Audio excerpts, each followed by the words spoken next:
What is React? So React is a JavaScript library used for building dynamic user interfaces. Dynamic meaning data can change over time without necessarily requiring a full page reload. React enables developers to create large web applications that can update and render efficiently in response to data changes. So giving React a definition of just calling it a JavaScript library used for building dynamic user interfaces might sound a little bit like downplaying the mighty React. So let's give it a more complete definition. So a more complete definition would be React is a component-based, state-driven JavaScript library that enables us to build dynamic user interface. Okay, so now let's slow down. There are some terms now that we've used that we might need to break down. So first of all, component-based.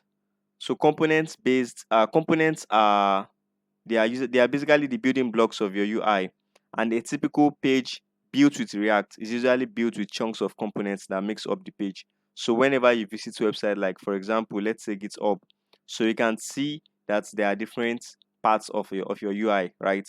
They all comes together to form the whole page that you can see. So we have the header, we have the sidebar, we have the main content.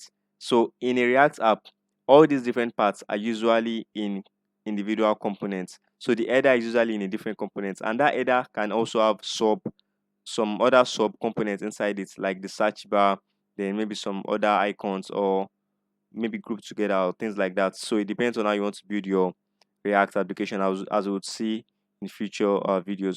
So your components is basically, as you can see, the arrows, so they are indicating different components of your application, of your UI. So components are more or less like building blocks of your UI, and they come together to form the whole UI that you can see, right? Okay, so React allows us to write a mixture of HTML and JavaScript together with the use of JSX. So JSX is a JavaScript extension. So more on that later. So state-driven data, state-driven. So that was one of the terminologies we used to define React. So state-driven means the content on the UI is determined by states. Basically, we are referring to data now. So React is state-driven in the sense that uh, every single thing that you can see on your UI is determined by your state.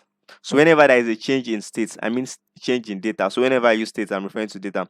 Whenever there is a change in states, then there's definitely going to be a change in your UI. So React is going to re-render your UI to update it to whatever your state has been changed to. So we'll see this in action in a few videos to come. Okay, so React is going over it again. React is